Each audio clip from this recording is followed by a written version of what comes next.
Well, we don't even have a single picture on the wall of our kids. I think we have 16 deer heads in the living room. That's not counting the skull people mounts. With pictures are just bad hunters. Yeah, that's true. I'm feeling good about myself right now, man. What's up, everybody? Welcome back to the Drury Outdoors 100% Wild podcast, powered by DeerCast and First Form Energy, hosted by two young men who have literally nothing to prove. Nothing to lose either. Yeah. We're just broke. Yeah, that's right. Those are the smooth tones of Matt Drury over there. Tim Kjellesvik, and we got a couple special in-studio guests with us today. Yeah, we got Holly and Kelly Turner from Southern Illinois. So Kelly's been on the podcast a few times before. He's one of the stars of Critical Mass. And he's in shooting some interviews for the new season. So we figured, what the hell? Let's have him on the podcast. And what we noticed last time when he was in last summer, I guess it would have been last summer, is that Holly had all of the stories. She had all the energy. She was the shining light here, the star, the real star, right, Kelly? Like the Tim Kjellesvik of the podcast. That's right, exactly. So we said, we got to get her on. So Holly, he wouldn't be here if it wasn't for me, though. I chased you down. That's right. That is a good story. So we're at ATA years and years ago. What 2017? 2017. Okay. It was 16 ATA. No, it was 17 ATA. So we're sitting there and especially back then, the ATA was a hopping, show. Like everybody was there. Anybody was at that show, all the industry people. And it was really always busy, very, very busy show. And so back then, Mark and Terry would be, all of our partners would always have them like in their booth signing autographs or meet and greets and stuff like that. And I remember, we were just leaving either a meeting or a meet and greet or something like that. Yeah, you were leaving. And you guys, Holly stopped me and she's like, hey, I remember she said something like, hey, I got a big deer killer, your next star or something, like very confident. I remember the confidence part of it. and here Kelly was on the side there. They had, they had all the proof. I don't remember if you guys showed me your phone, like some video on your phone. Yeah. And he was killing big deer and, producing all his content and all that good stuff. And so that was the beginning of it. But yeah, Holly was very confident in Kelly's abilities. Well, when you have to sit around and look at the walls at my house. Let's do something with this deep and abiding passion. We have no pictures of our kids. Like none. Who needs that? They're all deer heads. Don't you feel bad about that? Like when you go through your phone and you're kind of scrolling through your phone gallery and you're like, oh, where are my kids at? Well, we don't even have a single picture on the wall of our kids. I think we have 16 deer heads in the living room. That's not counting the skull mounts. With pictures are just bad hunters. Yeah, that's true. I'm feeling good about myself right now, man. That's a good line. People with pictures are just bad hunters. Right. I had a lot of pictures. I think that's about all the time we have for today, guys. So were you producing for another show before then, or what were you doing before that? I started off with Jesse and Ginger Moorhead back in 2006 with Hunter Safety System was the main sponsor. It was called Staying Safe. I left them and went with a show called Full Draw Adventures, and then left Full Draw Adventures and went with Moultrie's The Hit List. That show I recall. Yeah. The Hit List. That was a pretty big show, wasn't it? Yeah. And I was with them for actually only 1 year, and then I think Pradco ended up selling that or stopping that or something like that. So that's when the two kills that I showed you at the ATA was for the Hit List, and they never aired. I mean, it was like a 159 and a 168. Perfect, wonderful footage, and none of it ever aired. Yeah, that kills you when that shit happens. It's like, oh man, all this work. Can you imagine how we would excel at a show called like the Hunter Safety Systems would put on? You just end the hunt and be like, "Yep, I'm safe, I'm good, uninjured. Let's do it again." That's right. That's how every hunt didn't fire an arrow. Honey, it was a successful hunt. The Hit List, on the other hand, that may have been a trouble. I got more pictures on the other side of the farm tonight. So you joined that first year would have been the first Critical Mass, yes. or first so year. Right out of the gate, you're in the first season of Critical Mass. Archery tag. Yeah. You go from real archery to archery tag. Yeah. Right. How'd you do that first season? Terrible. Tough season. It was the only year since 1994 that I hadn't killed a nice deer in Illinois. Sure. That's what happens. I ended up having to go to Texas and shot a deer. That's right. They was really excited about it. It's like, that's a good deer. That's a mature deer. I'm like, okay. I mean, it was like this big, but hey, whatever. I got one. That's so the confidence that Holly came in with, then the first season, it's like, shit. I bombed it. That's what happens to so many people that join the team. That's a pretty common, like, we don't think anything of it. I mean, that seems to be what happens. Like, but the pressure's on as the new guy. Huge. Like, I got to prove myself here and nothing. Well, I remember because I went through November and I got into December, and then Mark started calling me, and I'm like, oh gosh. He's like, well, how you doing? I'm like, terrible. I mean, I don't have any deer. I have nothing. And he was like, just shoot a bunch of does. I was like, oh boy. All right. So then I ended up getting on a deer like late in the season and almost killed him one evening. He was coming out of a grown up thicket on the edge of a pond levee coming through this pinch point. And I went in there and hung a stand while he was bedded in there, I'm sure. Well, I know he was because he came out of it that evening. But anyway, hung a stand in there. He come out, ended up by the time he got to me, it was too dark. So I had to let him walk. The next day, I'm like, all right, you're dying. Because the weather was better the next day. He stood up out of his bed, walked out of that pond levee, and one side was gone. What? What time of year? January. Oh, yeah. Just brutal. That's pretty much encompasses your season. Yep, that's right. That's stuff you can fix in post, I think. Now you probably could with AI. Something looks a little off about that buck. So, Holly, is he crabby when this is going on? Is it the demeanor just go way downhill real quick? Yes. Very much so. Allegedly. Yes. Allegedly. No. Yes. Very much. He's very hard on himself when he's not producing what he feels like he needs to produce. Yeah. When he's not hunting or he hasn't killed yet or whatever. He's very, very hard on himself. Even the year before, not this last year when I killed the year before that. I mean, he was texting me, "Matt, I'm quitting this. I'm never doing this again." I was like, just stop looking at cameras and just hunt like you used to hunt. Yeah. Stop worrying about I'm not getting any pictures. I said, you didn't get pictures 20 years ago. That stuff can't You just went and killed. You know what I mean? Yeah. He's more of a deer than a deer's a deer. So you're his voice of reason. Well, someone has to be. So certainly the support system, right? Yeah. And you got to be pretty understanding because you're not just a deer hunter, but turkey, waterfowl, like you're hitting, you're going out west, aren't you, this year? Yeah. Like you're into it. Yeah. Everything, anything. Whatever. So you got to have a pretty understanding wife and home life. Otherwise, it can be pretty tough. 31 years. Woo. So I think last time you were here, you kind of mentioned how you met each other. Like you knew her dad, or you were? I was hunting. We met in school, in high school. It was probably my freshman year, and I was hunting with our baseball coach. His family had a cabin, and so we went to stay at this cabin, and there was like Shawnee Forest around it, So we was just hunting the public hunting, and this guy was staying at the cabin, and we walked in there, and we're like, "What's clothes and stuff everywhere? What's going on?" And my coach is like, "I have no idea who it is. Maybe somebody." Real creepy. There were several owners of the cabin. Rapey vibe. Yeah. So when it gets dark, this guy comes in and we meet him. Even worse. Hey, we saw your pants on the couch. I'm Kelly. Yeah. It's like, and ended up being her dad. So I found out. A big hunter. Like the following week, I guess was the first time we'd ever talked on the phone. We had seen each other in school, but we weren't dating or anything. And he called me and starts telling me like what he had done the weekend, and he had been hunting and stayed at this cabin, and he met this weird guy and blah, blah, blah. He's like, his clothes were hanging outside. He had like all this. And I said, well, where were you at? And he told me, and I said, well, who was the guy? And he said his name, and I was like, that's my dad.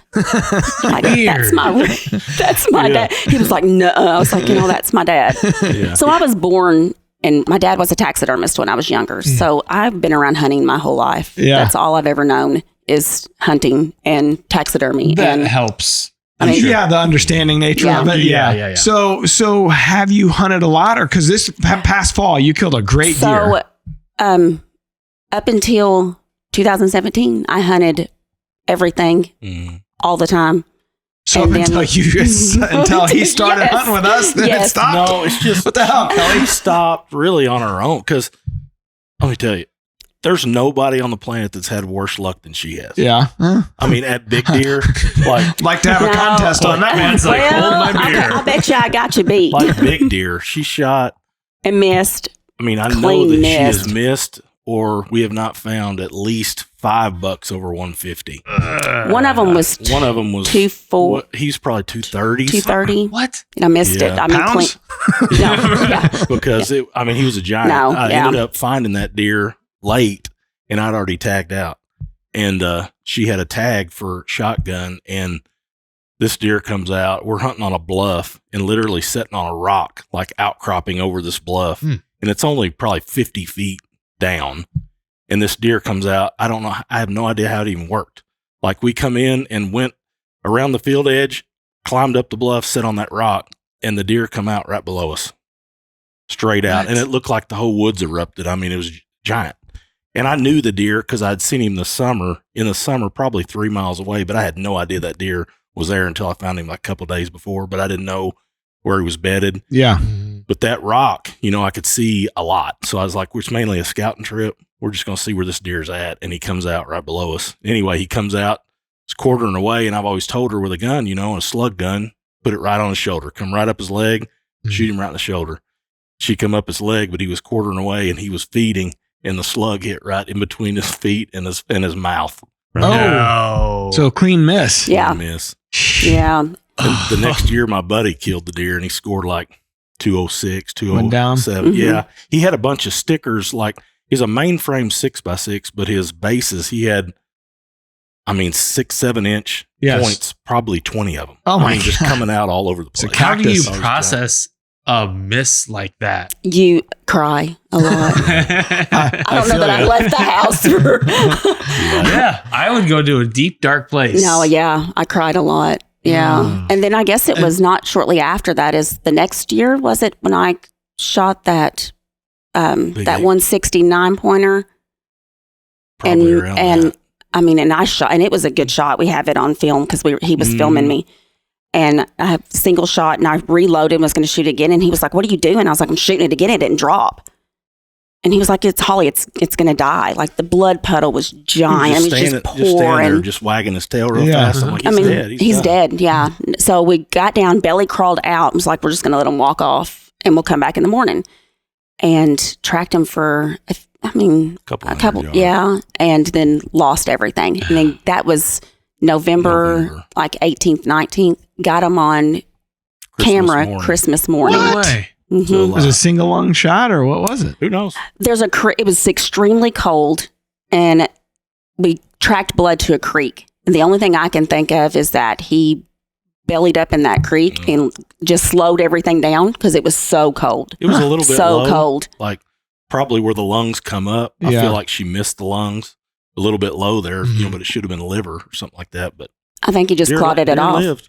Jeez. So, we have experience when we have misfortune in the woods, like getting feedback from our wives. I'm curious, from a husband's perspective, when your wife misses or has bad luck, how do you support her? I don't say anything. Silent treatment. Similar to my wife. Yeah. She's got to chill out. She's got to let her have time to calm down. She seems a little fiery, like a little pistol. Yeah. It's ready to fire off at any time. So that's my approach to that. Safe. 100%. Just don't say anything. Okay. If he were to say something to you in that moment, what would you say? No, it wouldn't have been good. No. Mm-mm. She would have downed herself. Well, I'm not as good as you and blah, blah, blah, blah. So I just got to be quiet. Yeah. Talk about it in a few days. Smart. Mm-hmm. Or in a podcast years down the road. Yeah, that's right. We'll tuck this one away. We'll revisit it sometime. Yep. So this year, it had been a few years. You hadn't hunted or hadn't had time or whatever the case may be. I know you guys had kids in high school age. 3, So just, I'm sure, family life and I travel for work also. Okay. So, Traveling nurse? Yes. Yeah. That's yeah. right. I'm an operating room nurse. Okay. So you get a chance this year to go out. What's the conversation around? All right, I got a deer, or I got, did you know the deer? Yeah. What's the situation? That was the whole plan. I was hunting, actually the deer I ended up harvesting. I'd hunted him for 2 years, and then I had that, he was just a big framed 8-pointer, and he was in a spot on the farm and he stayed there. I mean, every picture I had was there, and I didn't go over there at all. None. And I was saving it for her, just hoping. He had left for probably a week and a half, 2 weeks, because it was right there in November. So I didn't know if he was there or not, but we was going to stick it out 3 days. The first 3 days of the first season, we were just going to sit in the blind and sit there all day, every day, until hopefully he showed up, and it ended up happening the first morning. So second. Was it second? Yeah, it Saturday. We hunted Friday. So what's it like sitting with your spouse? I can't imagine sitting with my spouse in a blind all day, because I don't know about you, but like she wouldn't be able to stand sitting there that long, just kind of like bored out of her mind. So I'm different. You would think by meeting me, I wouldn't, because I'm extremely high energy. Yes, very much so. When I'm hunting, it's totally different. Like I can sit there all day long. Just chill out and relax. Yeah. Mm-hmm. She's been yelled at enough over the years, probably. Now, I personally do not enjoy hunting with him at all. In any There way. we go. I do not. Finally, this is what I'm looking for. I do not. No, I'd rather hunt by myself. Yeah. If I had a choice. So what is it about hunting with, is it that the tips that, hey, you should try this, or you holding your gun wrong? No. It's the talking when I'm trying to, like, I know how to shoot a gun. I feel like I know how to hunt. Mm-hmm. I may not have harvested what he's harvested, but I can do it by myself. It's all this chitter chatter behind me in my ear while I'm trying to get myself on it, and he makes me a nervous wreck. You would love hunting with Mark. He makes me a nervous. Just shut up and let me do my thing. You know what I mean? It's not like this at all. A lot of free tips. Talk to Taylor about hunting with Mark. Yeah, a lot of whisper yelling is what they call it. Yeah, I mean, no, like it was a few weeks before that. We had went to just right around the house to get a doe, and I ended up leaving in the middle. I'm like, I'm done. I'm not talking to you no more, and I just split. Like I'm leaving. Got up. It's kind of like, screw this. They talk about sharing a canoe with your spouse. Oh, I turn it over. No, actually, no. Yeah, what's a float trip like with you two? No. Let me tell you. I said paddle to the left, right. Tell you about the float trip that we did in a canoe that we got flipped over, and I was stuck underneath it, and he started screaming at me because I let the cooler float away. That sounds plausible to me. There's sandwiches in there. Sandwiches. The beer's in there. That's what it was. The beer's in the cooler. And you float like I'm different stuck people under the canoe. Like water's starting to rise up. There's air in there, isn't there? Yeah, there's a pocket. A certain amount of time you can survive. Their problem is she's short, so exactly. Like, hey, if it's getting deep here, can't touch. Dang. Yeah, no. So I do I would rather hunt by myself, but this is the first time I've ever hunted out of a blind. Also. So besides you guys, like pop-up blinds for turkey I always love Kelly's hunts because he's building he's turkey hunting for deer. Absolutely. A lawn chair in a fence row or something a couple years back. And it's like, this is what's going to say. Is that how you're used to hunting? Or you tree stands? You do whatever you can do to get to it. Yeah. That's what you do. Yeah. So, okay, going to your spot that morning, do you have some issues? Was it that morning? Yeah. Was it that morning or the day before? We were talking about e-bikes and how we got some e-bikes here in the studio and we were talking about how much we love them, but how big and heavy and kind of cumbersome they can be. And I'm not a very big person. Yeah. I mean, I'm maybe 5'3", 100 and I don't know, probably weigh a little more right now than what normal.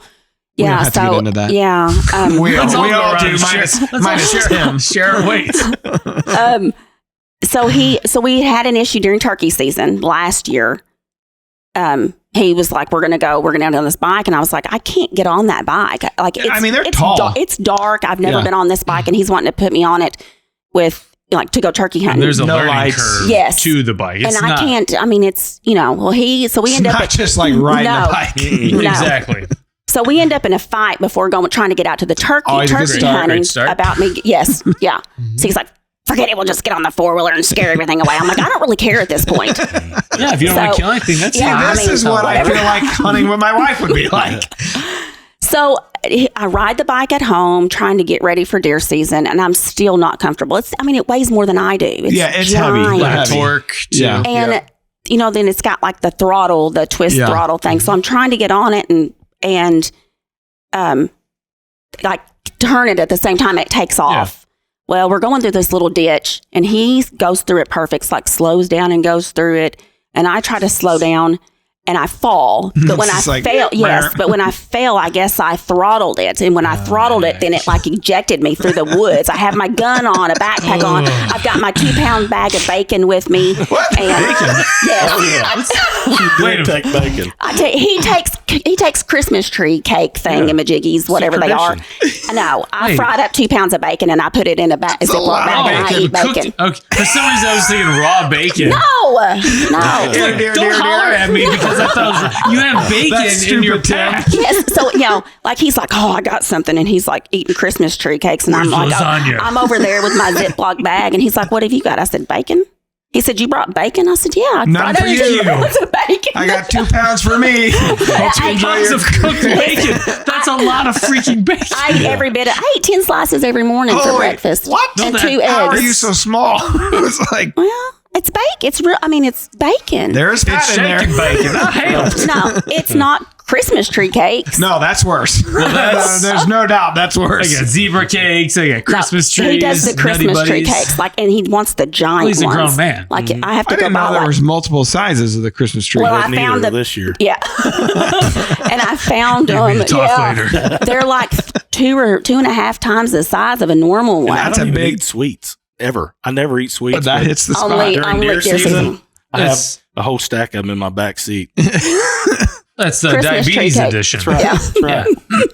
I mean, it sounds Thank goodness good. he's married to a nurse, right? I need to She'll take care of me. Between the two of you, I don't know who's going to have the heart attack first.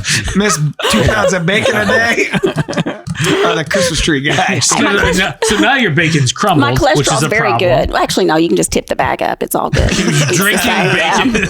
It's all the same. Welcome to Southern Illinois. Okay, we got really sidetracked. I mean, this is the interesting part. But so you got thrown off. Yes, you had the 2 pounds. Yes. Did the bacon survive the fall? Yeah, well, somewhat, yes. Okay. I barely did. Like trying to cuss underneath my breath and be quiet and not scare the deer. And Kelly doesn't allow light, so I don't. Did you can't see hear anything. her? Did you slow down? Because you're in front. Yeah. Did you hear it? Yeah. Everything. I could hear the bike breaking to pieces. I thought, going through the woods. See you at the blind. So at this point, do you turn a light on? No. You're not allowed to have a light. Absolutely I think not. I'm okay. Oh, that's a bone sticking out of my femur. Well, luckily, I'm an operating room nurse. I just bandage it up and go on. I asked her, I said, are you okay? She's like, I think so. I'm like, I said, just get away from get that bike, get away. let's go. I'm walking in. Like, we get to the blind, you can turn on a light and you can look and see if you're bleeding. That's nice. You gotta go. Very concerned. No, never. So you got right back on that bike. Yep. That bucked Sure you. did. Dog cussing the whole way. I was too. Yes, under my breath because you got to be quiet because you can't scare the deer. Yeah, Whisper cussing. Yes, whisper cussing. Yes, absolutely. Okay, Tim. I've done it a time or two. Gosh darn it. Dadgummit. And I've been trying not to cuss because I'm trying to be better, and that just didn't help at all. Yeah, I mean it just didn't help at all. If you're the way we are, I feel like I can speak for the two of us. I don't know if you're as bad as, but it's just a second language. I can't. Yes. I just can't stop. So I think that was the Friday morning, and I killed Saturday morning, but we didn't see him Friday morning at all. No, yeah, exactly right. you drove right by his bedroom, just crunching bacon the whole way. Yes. No, we didn't see. I passed up some good deer. I passed up some. I've actually over the years have passed up a lot of. I wanted a mature deer. Sure. I didn't care if it was a big mature. I wanted an old deer. Yeah. I don't care if he's 160 inches. Just an old deer. If he's 110 inches, is impressive that they got that old because they just don't get that old. Yeah. So I wanted an old deer. So you guys are in there Saturday morning or the second day or whatever it is. So and you're in for a specific buck that you, Okay. So what, but we had no pictures of him recently. Like we didn't have anything. Yeah, but he was gone. I mean, I'm sure chasing does, but I knew he was going to come back home. Yeah. And so what's the scenario when he finally comes out here? What's going on early in the day? He came out like 300 and 400 yards from us. Came out probably about 8:00. and just walk back and forth across the field. Literally 5 or 6 times before he would go across the field and go. There's like a thicket, kind of a finger that separates 2 fields, and a lot of deer bed in there. Does. So I mean, I'm sure he was going over there checking for does, and he would come back out the same spot, go right back across. Then he'd be a little bit closer. 20 minutes later, he'd come back out, go across. Back. He just kept doing that, and I'm like, man, he's like 200 yards. I was like, calling to him, doing anything. I did grunt to him a few times, but he didn't care anything. Yeah. He was worn out. Yeah. He was barely moving. He was limping. He was, I mean, he'd been on some tail, that's for sure, and had his butt whipped. What were you shooting? Because Illinois now, you can do the 350 Legend. You can do. No, I have a slug gun. Yeah, but then he has a muzzle loader, so I ended up shooting with his muzzle loader. Gotcha. Yeah. Yeah, man, those slugs, they'll kick. So it wasn't that. I think I may have knocked it off a little bit on my rec. Oh, yeah. It was right at like 99 yards when I filmed. Finally, he came out in the draw below us, and ended up there's a Johnson grass kind of draw in front of me, and a lot of those deer I left it standing. I didn't mow it after they cut the crops. I just leave it because a lot of does and bucks they'll lock down right there. Yeah. And so it's right in front of the blind, and he ended up coming out of the draw and then walking up the edge of that Johnson grass draw, and it ended up being 99 yards. And I'm like, okay, so she's crashed the bike with her gun on her back. It's 100 yards. The gun will shoot at 100 yards. Yeah. But I'm like, this muzzleloader is sighted in on 100 yards. And he didn't wreck with it on his back. Yeah. So, So that. She used a muzzleloader. Yeah. So comes in finally close enough, gives you the shot. It was a scramble because he was on the side. Well, you had no time. The blind, right? Barely saw him. Well, we didn't. We never really thought he was going to get that close. Sure, to be honest, he's just way out there, over and over and over. And I mean, he just kept going. I don't think he's going to come up here because he paid no attention to any. Like you said, he grunted to him. He didn't. I mean, he didn't even turn his head. To look at us when he grunted. Nothing. He could care less. He was on a trail. Sometimes and that was it. I wonder if they're just deaf, because I actually, that happened to me with a deer 2 seasons ago where like tried to stop him. You were yelling at him, grunt, whatever. He wouldn't. Well, it turns out like the one ear was all pussy and it had like, I actually think he had a hearing problem. I don't see why it couldn't be the case. But it makes you wonder though, also, as much as they fight and stuff, I mean, do they not get concussions? You know what I mean? CTE, like, I mean, consider we just were listening to. He's walking around angry and abusing his family, yelling at everybody. I mean, can you imagine those poor sheep that have to bang their heads? Yeah. I mean, something, but really, in all reality, it's got to mess your hearing up and stuff later on, you would think. It's, I mean, something we don't think about a whole lot, but like deer could have heart attacks. Absolutely. Really? I mean, why not? Why not? Their anatomy will have stuff that goes wrong. True. And, you just don't think about that. I mean, corn and soybeans will give you high cholesterol, right? Not just bacon. They just all have. They're just like us. I mean, they have different personalities. Yeah. I mean, some just don't you're care. Walking down the street, some dude yells F you, some guys run at it. Yeah. Some guys walk away. Some guys walk away. Some guys run. Run away. Call their mom on the drive home in their truck. Yeah. So, but he wasn't much of a fighter. I don't know. He was beat up. He was beat up.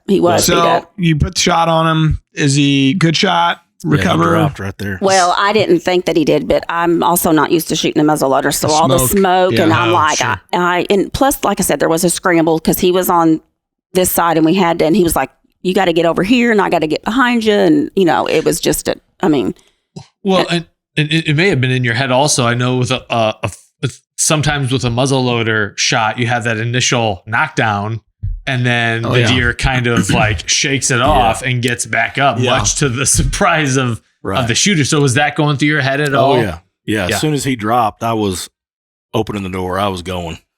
Yeah, and I didn't even see him drop at all.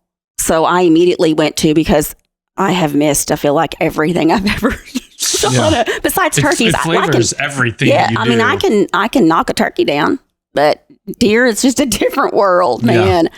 And I immediately was like, I missed him. And he was like, no, Holly, he's there. I was like, I missed him. And I'm crying at this point, like bawling my eyes out. Like bawling my eyes out. And he takes off. And then I started videoing him because he didn't even know it. And so I turned the camera back on and started videoing him walking across the field. And then you took my gun. Yeah. You took my slug gun with you. Mm-hmm. And a deer jumped up out of the thicket, that little Johnson grass thicket. He had the old 6-pointer, was bedded down, not 5 yards from was going to. Weird. 5 yards from where mine dropped. And had been there the whole time. We didn't even know he was there. Huh. Mm-hmm. And it's actually the deer we wanted to kill. And I had her gun, and I threw the gun up, and he stopped right there. Because you have a tag. Yeah, he's got a tag. Yeah. He jumps up, and goes out there and stops at 30 yards, and I'm like, I'm on him, and I'm like, nah, I can't shoot this deer off camera. Little did I know. But not realize that I was filming. Oh, yes. We ruin everything. Yes. You should have whipped your head. Honey, you want him? Yeah, because he's a deer. He's old. He's probably 8 or 9 years old. He's been there, and all he has been is a 6-pointer. Ever. I mean, just big, heavy. He's like big like this. Dang. But, oh well. Maybe this. Yeah, but he didn't realize I had turned the camera on because I wanted to film him like if because it was at this point it's a big if he's my deer's actually dead. Yeah, because I didn't think he was. I wanted to film it, so I turned the camera on and had. So could you see him laying there? You could see his rack. I could see his. I really couldn't from where I was at. No, but you were kind of standing in front of him too. But I was on the deer when that 6-pointer jumped up. I was on him, and I had it on film. He pulled the gun up and had it on him. That's and cool. Didn't shoot because he didn't think. He's like, I can't shoot off camera. And I'm like, producer. I'm videoing. Yeah. Shoot it. Funny. Oh, it would have been, can you imagine that? That would have been, oh my gosh, that would have been awesome. Yeah. So you've covered the buck. He's dead. Obviously, it's all good. So then at what point are you finally relieved and happy and the tear? I got emotional the whole time. Yeah, he was crying. He was crying as much as I was. Because I've been with her so many times, and it's just not gone good. Yeah, and now it's a big deer that we went in there to kill. She killed it. Everything worked out, and it was just like a flood of emotion. Yeah. She's freaking out. I was freaking out. It was good. It's probably one of the most memorable hunts I've ever had. That's awesome. Yeah, that's awesome. It'll be on Critical Mass this summer on Outdoor Channel. So, and we've been with the kids when they've killed stuff, and I don't know, it was just different. Like just the two of you, kind of a long, 31 years. 31 years. I mean, she was so excited. It's great to see kids, but a lot of kids don't understand. Yeah. You shoot a deer, like you take a child hunting, which is always a good thing to do, but they shoot a 130, 140 inch deer. And that's an incredible thing, but they're just like, oh yeah, that's cool. Yeah. You're excited. So all right, I got it. And she knows the work it takes and she knows how much time we spend and this and that. And to finally close that chapter on a big deer, it was just special. That's awesome. Well, congratulations. Thank you. I think Jim Richmond did a piece on this in DeerCast a couple years back on coaching your kids through a miss, but just the whole notion, we don't talk about it enough, probably the emotions and the psychology of what it's like to watch someone that you love go through a miss and or a hit, even worse, a hit and not finding it. And that definitely doesn't get talked about a lot. Because when you do talk about it, you have all the heroes out there like, I never have missed anything or I've never ever covered everything. It's just okay. That's a lie. And it's just, that's what makes it tough. But you're 100% right. Like you don't really talk about those emotions and how to kind of get through them. And you can't help the other person. Like I've had some rough times and usually for me, it's a camera guy that's there like, oh man, it is what, we're going to get back after it or, we'll find them or this or that. And it's just like, you don't want to hear it. You don't want to hear anybody talking. Like it's just, you want to beat yourself up and just be left in your doldrums. Yeah. Just let me go to my corner and sulk and relive it and see what could I do different? Did I do something wrong? And that's always my thing is what did I do wrong? Yeah. Did I do something wrong? Did I pull the trigger? Did I close my eyes? Yeah. Like all of these things. I remember when we took our daughter turkey hunting for the very first time.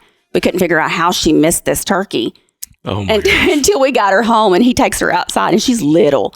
He takes her outside and she would close her eyes and then pull the trigger. It was like, now we know why you're missing it. I put up the target and I was like, just put the red dot on the target. and it, it's a piece of paper this big at 20, 25 yards or whatever. Boom! There was not a pellet in it. Oh boy. Not one. I said, Lakin, what are you doing? She's like, well, he said, you click the safety off for me, and I just pulled the trigger. So as soon as you click the safety off, I just close my eyes and pull it. I'm like, I learned it from you, Dad. She missed our first turkey. She's probably 4 years old, I guess. 4 or 5, yeah. And she missed 2 turkeys in one morning. Hey. That's pretty young. You can't hit them when you close Dad, your hold eyes. my bottle. There's a turkey coming.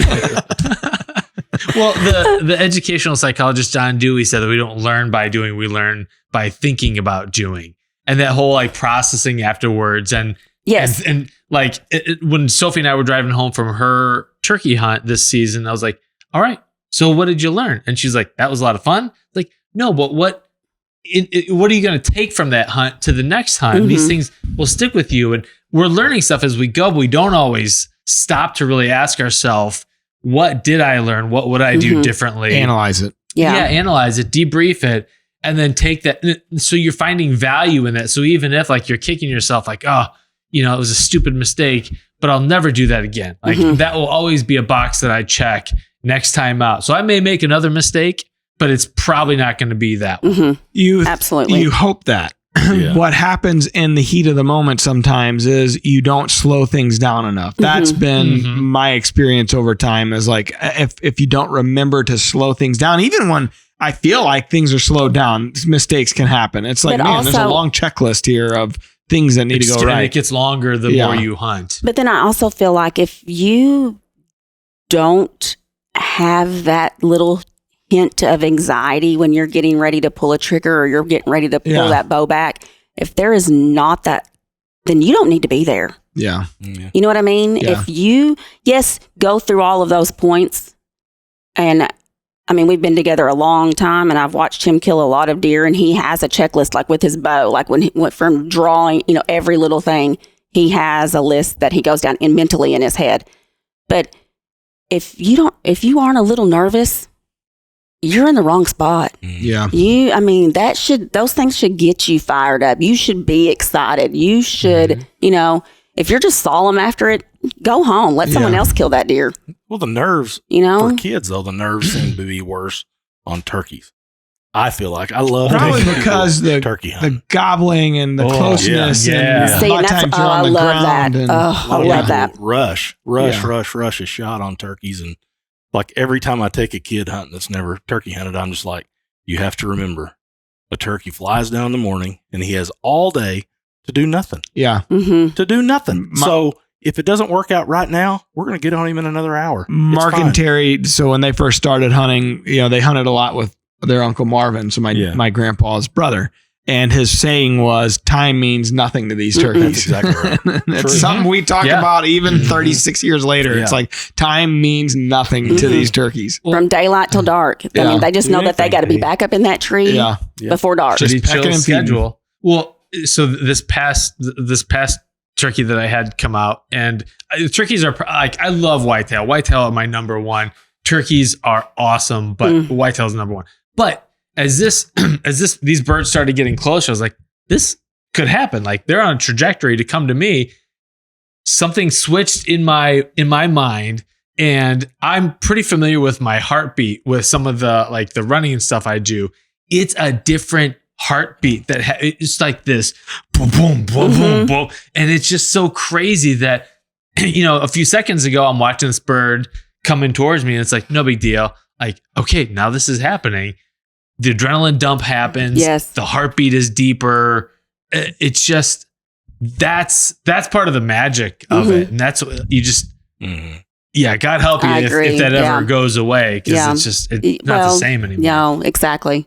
You're just not, I just don't feel like you if you don't get excited about it, you should be excited. I mean, and that's where the magic comes together, because while you're dealing with that adrenaline dump, like you were talking about that list, Matt, you were also able to go through and this shouldn't have happened. There were 200 things that could have gone wrong that had any one of them gone wrong, this would not have happened. Yeah. And I was able to manage that through that heightened state of awareness. Yeah. It's crazy.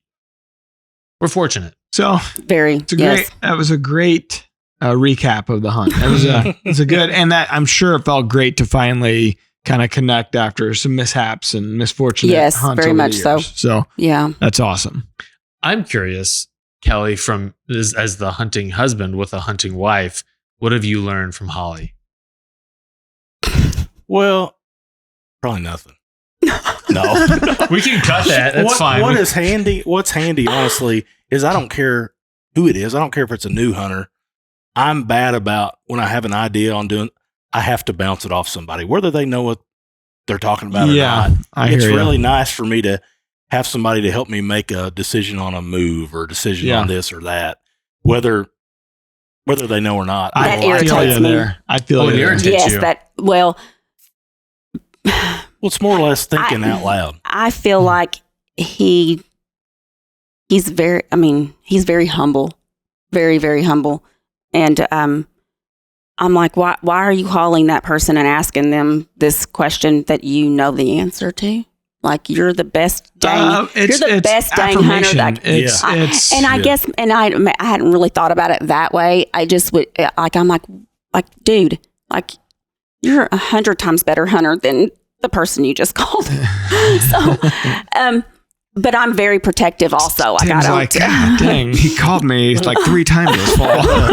Suddenly I don't feel so special. But no, I understand exactly. I mean, I don't know if you feel the same way, but like, especially you do a lot of solo hunting. So maybe it's not quite the same, but I always got a camera guy with me, and I'm always like, everywhere we go, everything we do, it's almost always my plan or idea, but I would like to hear. Absolutely. And that's how he is. Yeah. Like, all right, what do you think? And usually the input's just like, that sounds good. It's not much, but every once in a while there's like some nugget that I didn't think of, and we make a move because of that, and that's the part that you're looking for. Yeah. My version of that is talking out loud. Because sometimes if you got a dumb idea and you think it, that's one thing. If you say it out loud, you're like, oh, that sounds pretty dumb. I'm not going to do that. Yeah. So. Yeah. But sometimes those are the ideas that get you like thinking, especially when the season's like, you're in the middle of that season, deer season. And you're like, well, I normally wouldn't do this. I never would go and, this time of day or hunt over in this spot, but I'm going to try it this time. Bring less bacon this time. Sometimes those are the keys to switching it up to, because they got you patterned. You know what I mean? It's like, all right, like I gotta totally change things up. Yeah. And so sometimes that dumb idea is the thing that gets you the deer. It's crazy enough to work. Yeah, there you go. I think too, though, technology has, I think sometimes it gets in your, like in his head. Yeah, I don't know about y'all, but I think it gets in his head because he's like, too much data. I'm not getting pictures sent to my phone. I haven't, I'm like, just forget about the cameras, forget about the pictures, and become the deer like you used to do. You know what I mean? Deer. Be the deer. Like, what would they be doing right now? Where would they be? What's the weather like? Look at that stuff, and then now go do what you did 20 years ago. Yeah. Well, that was the point I was going to make, is that we have hunted on this transition from technology. I mean, when we like, I think probably most of us started in the 90s, maybe 80s hunting before trail cameras, and then film trail cameras and stuff. Yep. We hunted before all the cell cam data. So we at least have some reference of doing that. People that started hunting in the 2015s and beyond, even earlier than that, like trail cameras have really changed a lot. Well, I mean, it's really no different than what we were talking about the other day with the fishing stuff, like all the fishing stuff. Well, he used to, he used to fish tournaments, and he could read a lake, read a river, whatever. Fish are going to be here. This is what I need to use. Now they got cameras as big as this TV on the wall back here that see all the way to the bottom. Find a big fish, and they just follow it till you catch it, and then go find another one. It's crazy. Yeah. So so a lot of the old guys that we grew up watching in bass tournaments, the Hank Parkers, if they had to go to try to qualify, they couldn't. Qualify. There's no way. They couldn't. Yeah, they can't keep up with it. You hear some of that chatter or read some of that online about some of the older guys that just can't keep up with the sport anymore because all these young guys are using all the tech to their advantage, and it's just not but I think a level in a way, playing field between those two types of people. But I think in a way it's also hindered because I don't feel like they're learning as much. Well, you know what I mean? yeah, they're not using that. Well, it'd be the equivalent of woodsmanship for a hunter. Like you don't have the same level of woodsmanship anymore, the younger hunters. And I would say the same for me. Like I'm trying to learn things on my own. It's like, all right, by this, I'm 44. Like I should know this or that or whatever. And it's like, you got to kind of think like, all right, I'm too dependent on this cell camera or this, or even the DeerCast maps or whatever. It's like, now when I look at DeerCast, it's not really, okay, good, great. That's good. That's a reference. But I'm really diving into the hourly and what all the specific metrics are to say, like, you know what, in my experience, the last, 8, 9, 10 years, I feel like they move better at this point. And this might be saying, okay, but it's not maybe accounting for this one thing or whatever, Well, but for me, part of the magic of bow hunting when I got started in the 2000s with any level of seriousness was just not knowing what could happen, not knowing what deer. Like I didn't have a good sense of how many does or how many bucks. Or it was just like go out to the timber, climb up in my climber, and we'll see what happens. And that's crazy. Like. And it, like I killed deer, not with the same regularity, but when it happened, it was just so magical. I think that's the difference is the amount of time you have to hunt now versus what you had then. Yeah. And the you're trying to be very, very precise with when you go. Well, DeerCast has changed. It's changed everything. I mean, as far as when we were kids to go deer hunting, you don't care about the wind. You just go. You just get a climber, like you said, on your back and take off, find a scrape, climb. Now, and I hunted every day. Yeah. Every day, no matter what. And now I don't hunt as often. If DeerCast says poor or bad, I listen to it. Yeah. I mean, I will go hunting, but I might not be in a hunting spot. I might be on top of a grain bin watching a field or sitting in my truck and on a gravel road watching or this or that. That's mainly scouting. But that has changed big time how I hunt. And by the way, we just changed those ratings in DeerCast. You won't see poor and bad anymore. You'll see slow. Because and there was a lot of thought behind that. I mean, in years, even from, so we launched in 2018, we thought a lot about it because we get a lot of feedback of like, well, is it really a bad day? To hunt. And it's that mental kind of roadblock for people. And it's just like, we hear what you're saying. It's a slow, what we're saying is it's going to be slow because of the weather factors. It doesn't mean that they're not going to move. Exactly. Right. Exactly. I mean, I don't have, it's not like I have 10 deer that I'm hunting. I have 2. Yeah. Or maybe 3 on a good year.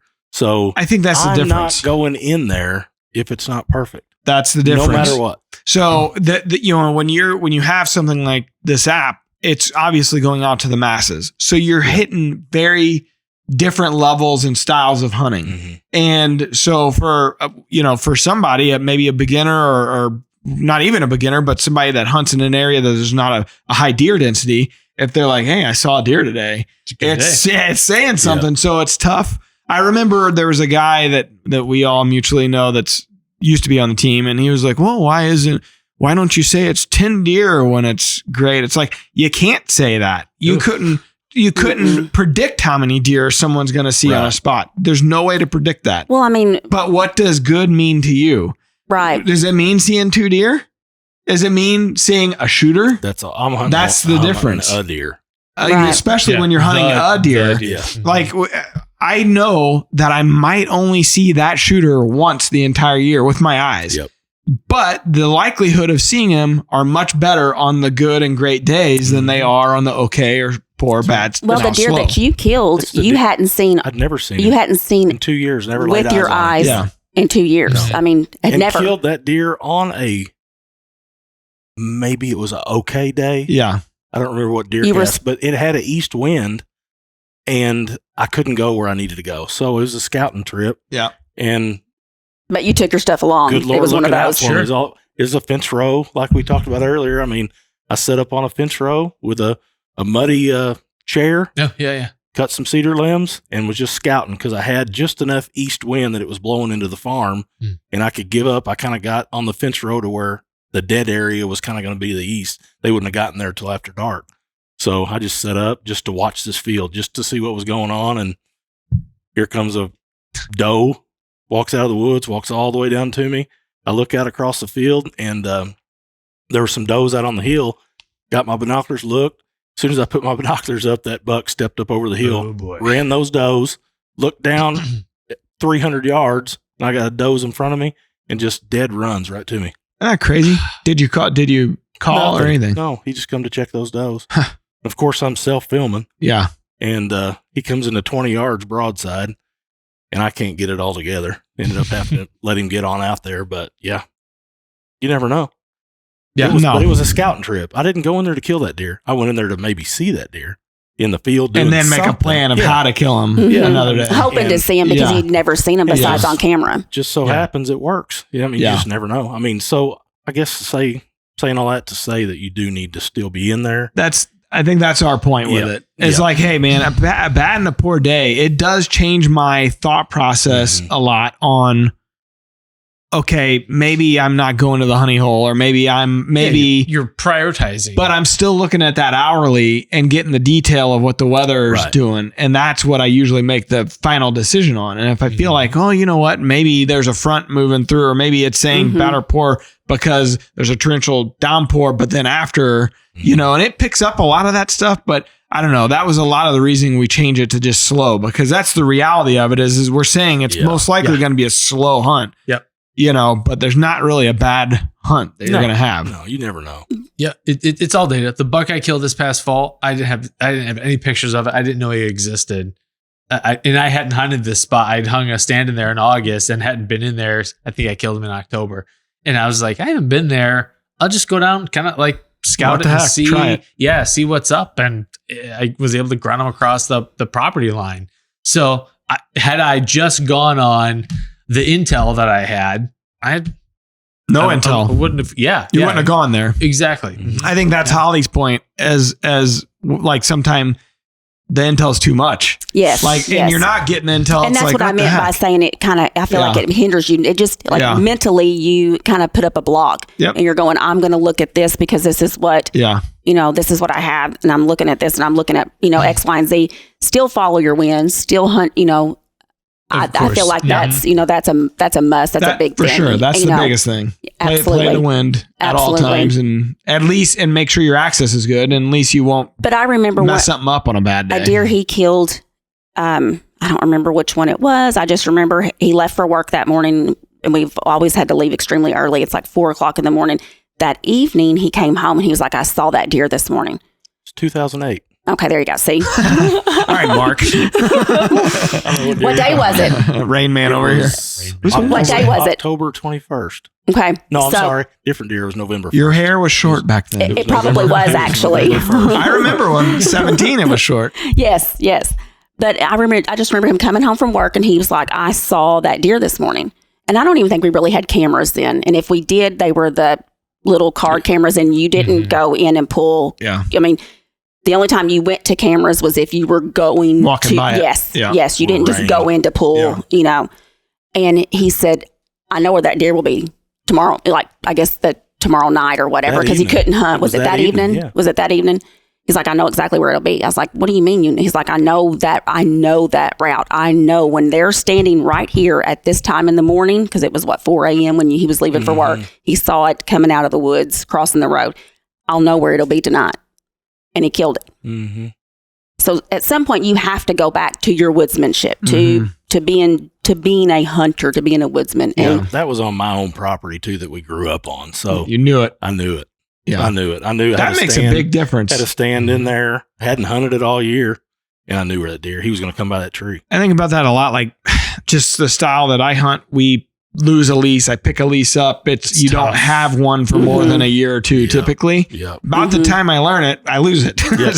So it's tough because my style of hunting is very much like dad's, that's just the way I grew up learning, was kind of a observation style of not as aggressive as Mark is, right? Yeah. And sometimes like that's where woodsmanship and getting aggressive, a guy like Ben Rising or what you're saying, like you're cutting these, cedar, limbs down and creating your blinds. Like that would be like a very crazy thing for me to off the wall type of style for me, because it's not orthodox. Yeah, it's just different. See, that's normal for us. But that's normal for probably a lot of people, and it's just not the style I grew up knowing. I go with friends or whatever, and they're like, "You go with me to help me hang a stand?" I'm like, "Yeah."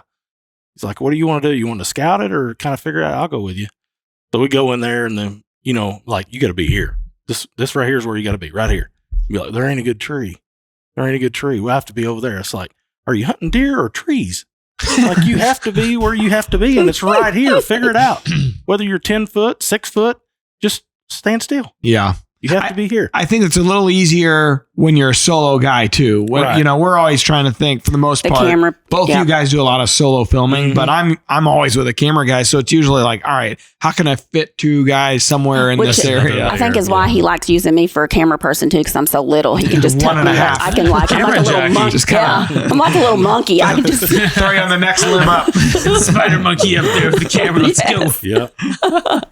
Nice. Yeah. Well, that's part of the fun of having these conversations, is that people have different styles of hunting, and you can kind of pick out like, oh, that's a cool, I want to try that. Well, which being the first time I've ever hunted out of a blind was this year. Like I always hunted out of, he would hang on, climber or hang ons for me. He wouldn't let me ever use a climbing stand, but he would hang, and I had my lifelines, and he'd go in and hang multiple ones, and I would check my wind, and I'd go in by myself. Yeah. And, and I'd sit there. I mean, there's plenty of nights that I'd have to call him because I'm like deer, under me. And I'm like, you're going to have to drive out here and scare them away and so I can get down, because I would not move. I mean, but so being in the blind, that was the first time this deer. That's a much different experience. Well, I mean, I that's what's put us in like of a little tizzy there right before, because I was getting hot.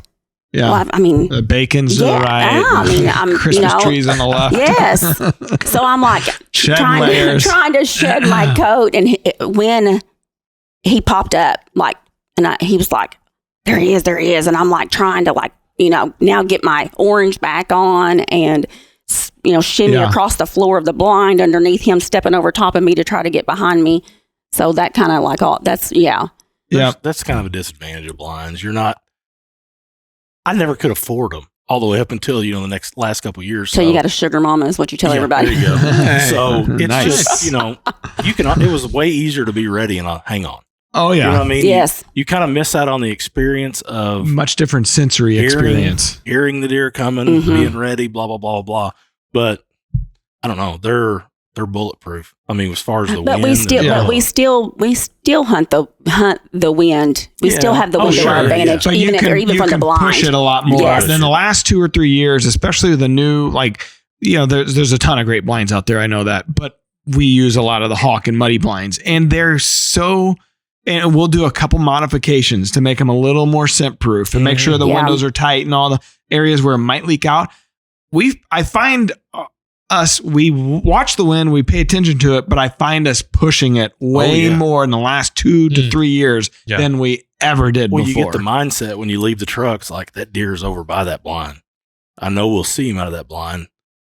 All we have to do is get there. If we can get there, get in there, shut up, we're good. Yeah, which is great with the bikes, unless you're me and you wreck them. And, that is the beauty of those bikes. You could get right to the blind quickly, lay it down. They don't give a crap about the bike. But don't expect to use a light of any show. No. And we have to carry black rubber gloves with us to cover up the little monitor screen. Yeah, they're too bright. I put gaff tape over mine. Black, basically. Tape like what am I trying to say? Gaff tape would be like not as sticky as duct tape. Right. Yeah. So we'll put gaff tape over it, and then because it's I can't believe there hasn't, and maybe there is, but a bike manufacturer that hadn't figured out like hunters can't have that light on. Like a little dial on the side where you can roll it down. Yeah. I learned that lesson the hard way this past year, riding out of a really gnarly property. and I was already pissed off because the hunt was just Crap. crap. It was crap getting to the stand, crap getting out of the stand, and then riding that e-bike back with that blazing It blinds you in the dark. screen. I literally couldn't see. I had to like try to ride one hand and put my hand over the. Put your hat on it or something. I bought those. They're just a box of rubber gloves. I think. Yeah. There's The black ones. Yeah, the black ones. Yeah, Yeah. and they're really Surgical thick. gloves. Yeah. There's the. Yeah. That's what. And he keeps a box in his truck Smart. and just Yeah. uses those. Then. Yeah. I even took Yeah. I took those bike. I mean, I use them exclusively, like big time.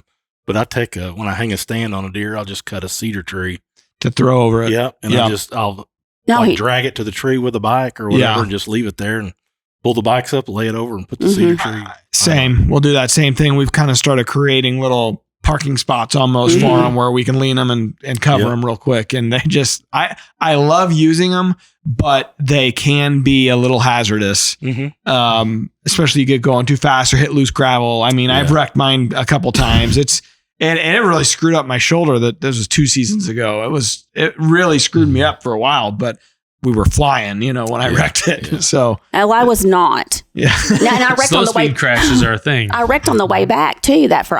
I don't know. I wrecked that Friday. Listen. Yeah, it doesn't matter. I get on it. I'm going to wreck it. Why don't you put pegs on the back and just have her ride with you next time? No, I She's said, small enough. Find me a small bike. And I found one, but it's not like a name brand thing, but I don't care. It doesn't matter to me. I can spray paint it if I How have long to. If before it's pink. guys are using those one wheels to go out? You laugh about that, but I kind of think I saw somebody using one of those. Wouldn't doubt it. Yeah. What is it? It's a powered. There's a couple different kinds. They're called one wheels, but one of them looks like a skateboard deck with That's a the big one I wheel saw. in the center of it. A guy using Is that. it like those mall cop things? No, that's kind of, but Segway. those are segways. Yeah. And then there's another one. It's got like pegs on either side of a larger wheel. He could put a little like a basket on the back of his unicycle. bike and I could sit in the basket even. That'd be cute. Like Toto. Yeah. Sidecar. Nice. You think you had problems with your derailleur before? Goggles and Put a sidecar on it. I probably needed goggles and a helmet that morning when I crashed it. Couldn't hurt. Jeez. Well, awesome season. Can't wait to see congrats, it all on Critical guys. Mass. It's awesome. So new seasons will start here the last week of June. So it's really the way that week plays out. I think it's basically the first week of July, the new season will hit. And Critical Mass is Tuesday nights. The primetime airing is 9:30 Central on Tuesday nights, Outdoor Channel. Golly, that's my bedtime. Well, the good part is it airs like 5 times that week. So just DVR. The other way to catch it is MOTV. They'll start airing those, I think, only like a month or 2 after they're on TV. They put them on MOTV now. Yeah. So those are good way to be a year, wasn't it? Used to be a year. Yeah. So they've changed that. HS Strut and the DoD Signature Series of calls puts the sound of spring at your fingertips. From the first owl hoots of the morning to the last quiet clucks and purrs in the moment of truth. Be ready for any calling situation the Turkey Woods can throw at you with HS Strut. Well, we have a hit or miss. Georgia has proposed an early firearm season for October 4 and 5 to thin the doe numbers and allow hunters to fill doe quotas prior to the rut. Follows a pattern from other states like Missouri. So what do you guys think? Are early firearm seasons a hit or a miss for whitetail hunting? What do you think, Kelly? It's a terrible question for me because I'm scared to death to shoot does. It's like I only get so many chances at bucks. I have like certain spots I'll shoot does, but I think early season would be better than late, of course. So I go back and forth on this a little bit because in theory, I love the idea of it. For me, it's a hit in theory because I always want to go and kill some does early and try to help thin the herd, get some practice, all that stuff. But like you, I hunt so little and I'm usually picking the best days to hunt, the great days. I'm usually not wanting to kill a doe for fear of, well, what if a buck comes out? And so, and usually the properties that I'm hunting are small enough where it's like, I don't really have a doe spot or a perimeter doe spot or something like that. I don't want to. But if it would have been, if the season's early enough prior to being able to harvest a buck, I mean, really would it hinder, would it hinder that buck Well, You know that's what I mean, the to problem. begin Like with? early October, that's a pretty money. You get a cold north wind in October, that date range, you're going to see a shooter Right. if you got the right setup, right? So that's what makes it tough. Like I actually 2 seasons ago, it was the Missouri early firearm season. It was this date range. And I had my shooter come out on this lease. And because I remember this because Scott and I were wearing orange Titan and just jacked up the shot. I ranged further ahead than where I shot. So I dialed it too far basically. So I hit him top of the spine and too high for the spine even. Right. So he ran out, but like that's my point. It was a cold October wind came through. It was the perfect time to go in to try to target a shooter. He came to this little food plot. We had a hidey hole food plot tucked in the timber. Sure enough, he shows up. And that would have been the firearm. And we had a chance to kill a herd of 10 does came through before he did. So my point is, if I would have shot a doe, likely he would have heard it. He would have never came up there. Yep. That's where I struggle with it. That's where it's a miss for me. But I like the idea. In general, I think it is a good idea.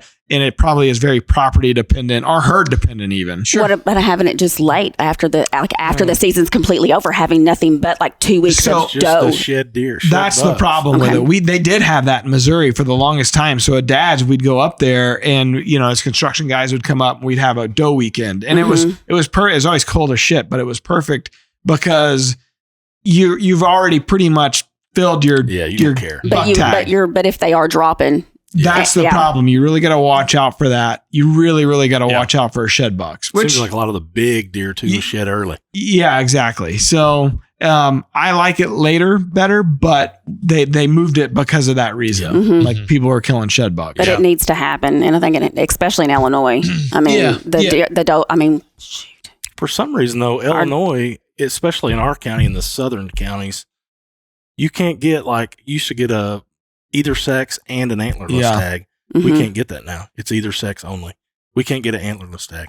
Which is really weird. Well, Illinois is weird. I mean, the only reason we're still in that state's because of deer. That's right. It's like most people in Iowa. Most people, I relocated my parents out of Illinois back in 2014. Most of my friends and family that still live there talk about it like being with an abusive spouse. It is. Absolutely. I can't leave. Yep. Absolutely. Yes. That's true. They love me. I just keep coming back for more. But I mean, crap, we can leave our house and there'll be 30, 40 does across. It is weird. They took that right there. That's a weird thing to do, especially they were managing for CWD as well, like a bunch of states are. And they had that TNR program where it was like guys going in with silencers, right? And shooting which is also weird that you can do that in a state that you can't own a silencer. It's just I don't know. That's what I think pisses people off about DNRs. Any state's DNR. It's like, okay, rules for thee, but not for me kind of thing. I don't know why. Did you make that up? I thought it was something. Really good. That was Ten catchy. Commandment or something. That was catchy. That was a number 11. They just didn't have room for it on the tablet. I would love to see you take a stab at the 10 Commandments and just thou shalt not steal. Thou shalt not covet thy neighbor's wife. I know the main ones. There you go. That's the biggies. You'll stay out of trouble that way. False gods. False gods. There's one. Yep. Graven images. I would need to study a little bit for the rest. Most people would. Yeah. But those are the main ones. Rules for thee, not for me. That's in there somewhere. That's probably the basis of one. That's apocryphal. Yeah. Right on. Don't strike me down. The only issue I have, there's population dynamics that you have to think of, but then everyone personalizes deer hunting policy. What does this mean for me? What does this mean for my area? And the only reason I don't like an early firearm season is I just don't want gun pressure around, because that just seems to change how the deer move. And I want to bow hunt them as long as I can. Don't let them know they're being hunted. Brother, those days are changing. So in Missouri, is there right? So we've always been that we're in southern, we're at the very tip of Illinois. We've always had Kentucky, which is right there, and they've always had a rifle season. Yeah. Something we've really never I mean, Yeah. I guess I feel like I like to have my deer a little closer to me when I kill them. Well, I want to be able to see their eyes changed a a little better. bit with that 350 legend during the shotgun seasons. I don't know that I'm really excited about that even. I mean, that's because I think you come from a state where you're not accustomed to that tradition. Right. Mm-hmm. But I am telling you, you use that gun. It's just so accurate. And it's not, you're talking So a 200 where's mine yard at? Have you gun. sent me mine yet? Come on, let's go. We ordered one. Did you order one? Yeah, we ordered, That's right. You did, didn't you? I think once you used it, that would change the thought process a little bit. I think I think people fight a bit of tradition versus like, oh man. The other thing is like you look at Missouri and the caliber of deer and the quality of deer versus Illinois or in Iowa, the states where it has been traditional to just have a slug gun season or a muzzleloader. Well, now Iowa's changed that.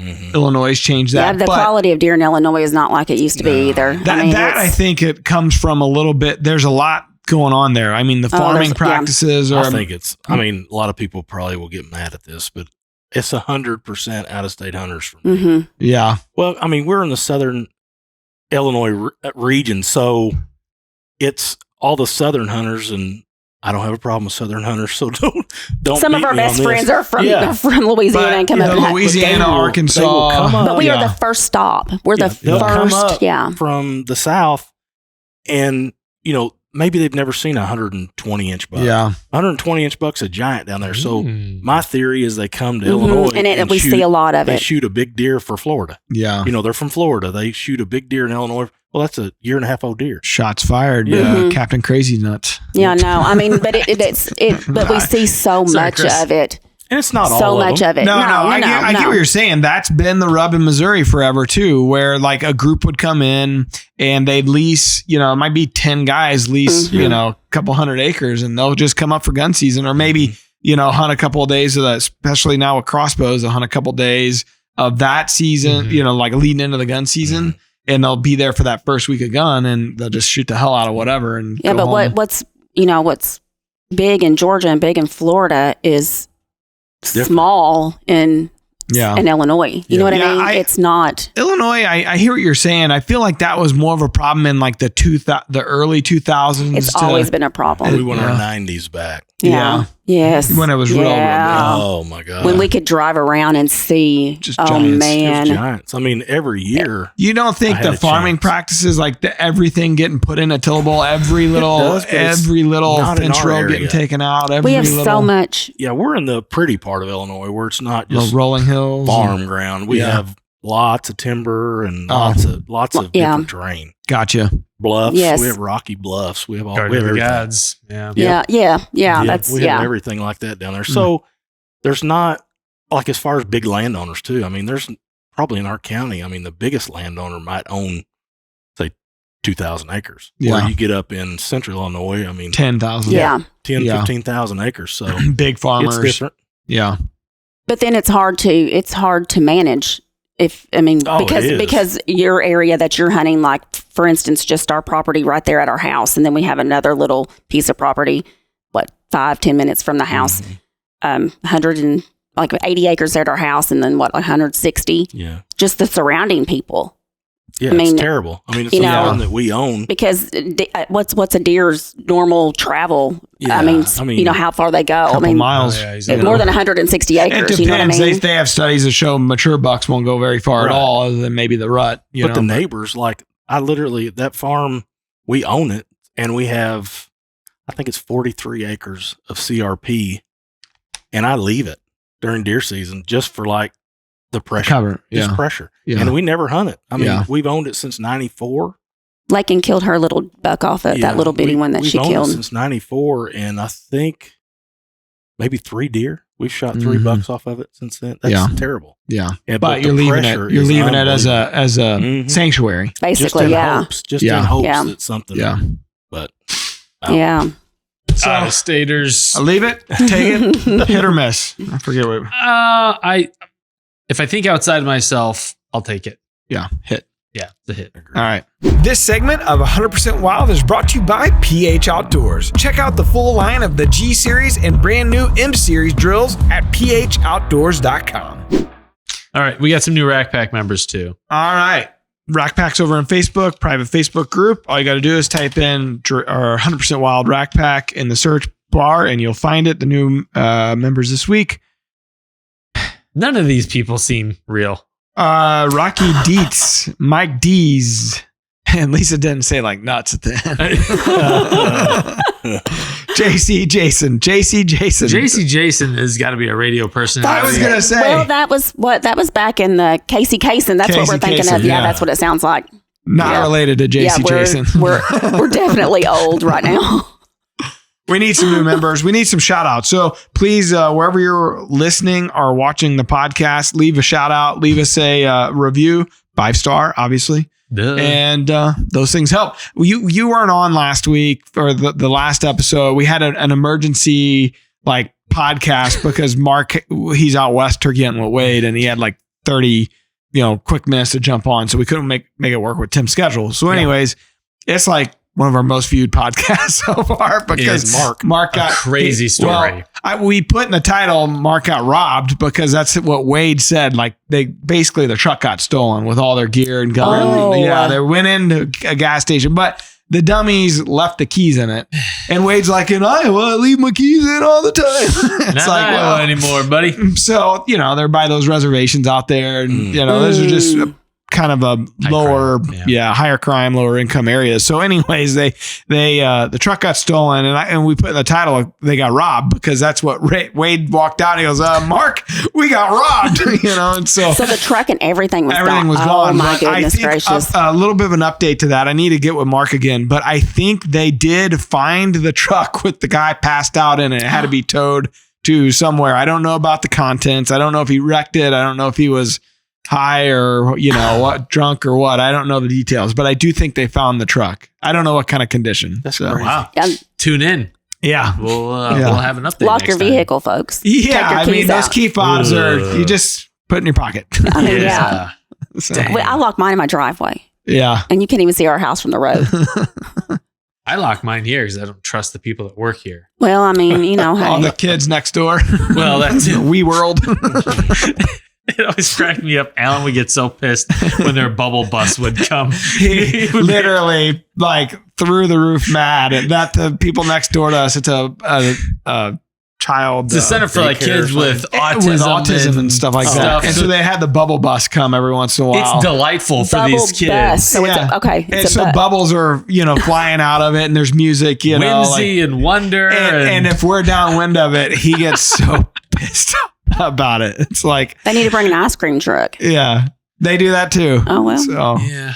Anyhow, all right. Well, we appreciate you guys making the trek over from Illinois, and we appreciate you sharing your stories with us. It was a good season for you. Yeah, appreciate you having us. Yeah. All right. All right. Tune in next time. We'll probably have an update on my bear hunt. I'll be back from that's right, from Canada. Yeah. Good luck on that, man. Gonna have some poutine while I'm up there. How you shooting?